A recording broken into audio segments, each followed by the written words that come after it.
Welcome back, everyone. Today we're diving into a topic that's close to my heart, quite literally. We're talking about one of the most common yet sneaky conditions out there, one that can silently affect your arteries for years without you even knowing it. I'm talking about aortic atherosclerosis. If you're new here, welcome. We make health and wellness information easy and fun to understand.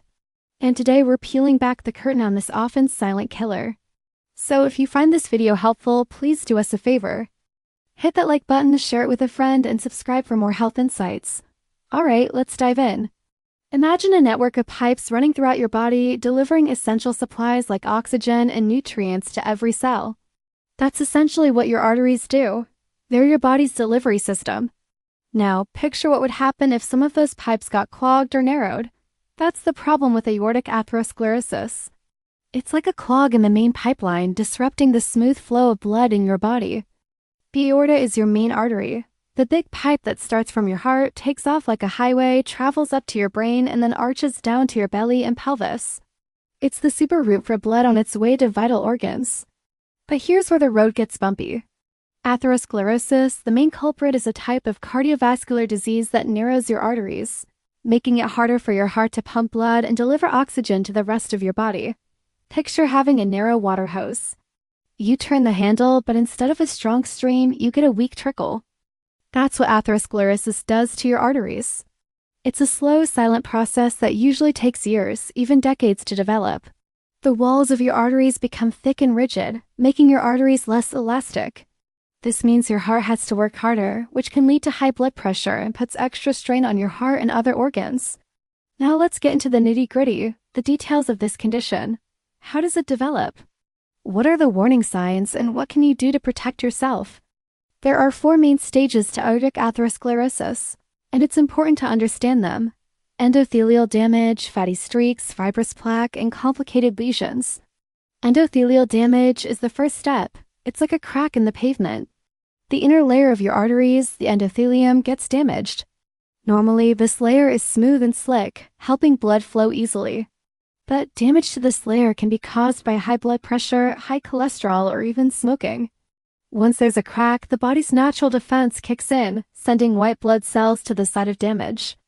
These cells are like the repair crew, trying to patch up the crack. But as they work, they team up with fat and cholesterol deposits, forming what we call a fatty streak. This is the second stage, kind of like a band-aid over the initial damage. But as time goes on, these fatty streaks can develop into fibrous plaque. This is the third stage. More cells, fats, and debris pile on, and the plaque becomes more rigid. The smooth muscle cells create a cap over the buildup, like a dome over a hill. This is when the artery starts to narrow, restricting blood flow. As the plaque grows and becomes unstable, it can rupture. And when it does, it breaks open. This is the fourth and final stage, the complicated lesion. The body sees this rupture as a threat and rushes in more cells and platelets to try to heal the damage. This healing process can form a blood clot that can be big enough to block the artery or break loose and travel to another part of the body.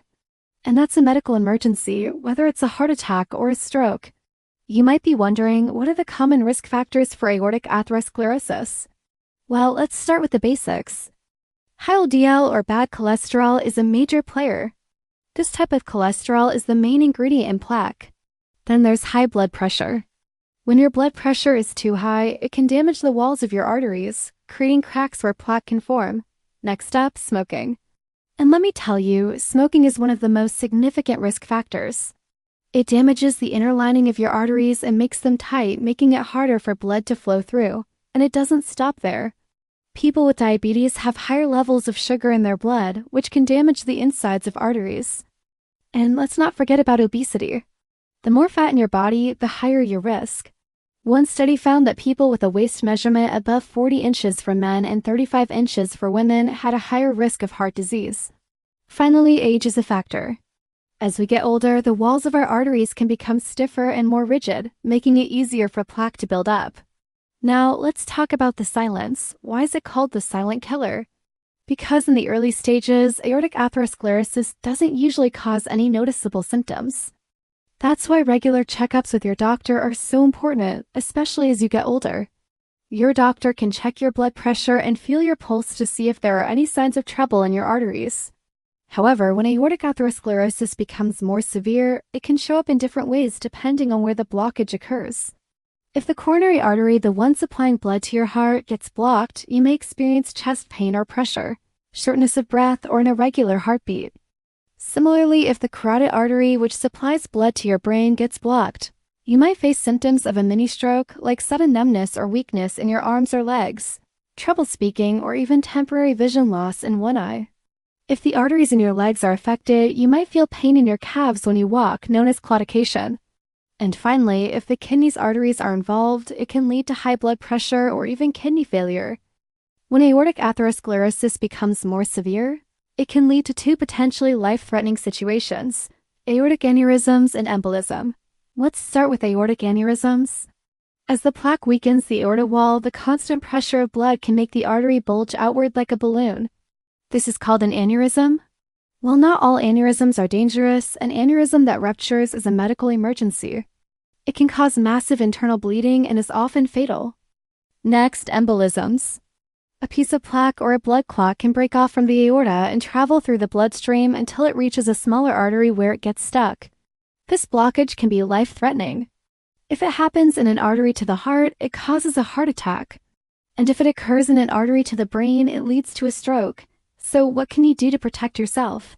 First and foremost, prevention is key. Adopting a heart-healthy lifestyle is crucial.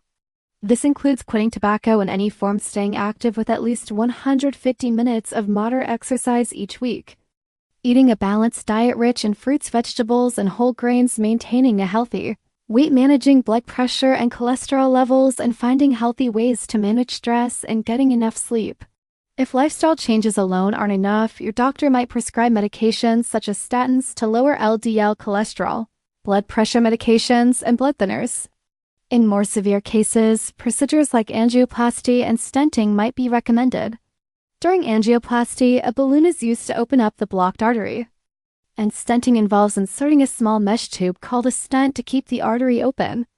As we wrap up today's discussion, remember that knowledge is your greatest weapon against aortic atherosclerosis.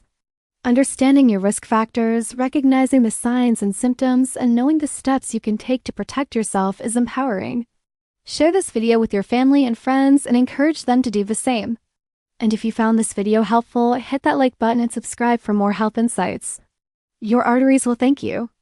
Here are some additional tips to manage your risk factors for aortic atherosclerosis. Many of these are things you can control, such as maintaining a healthy diet, exercising regularly, managing your stress levels, and avoiding tobacco.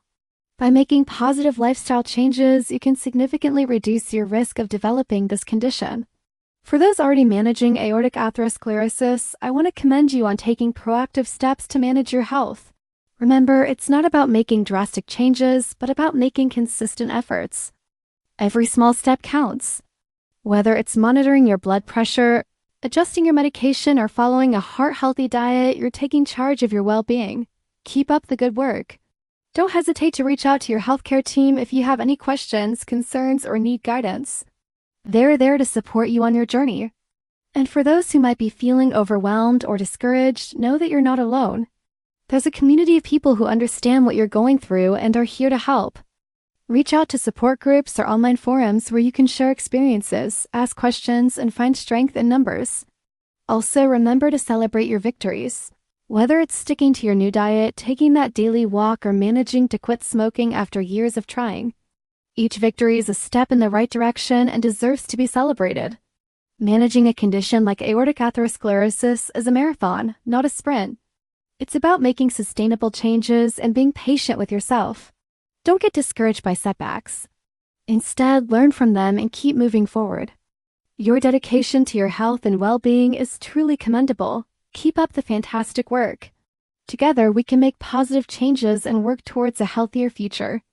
Stay strong, stay positive, and never give up on taking care of yourself. Thank you for listening. See you next time.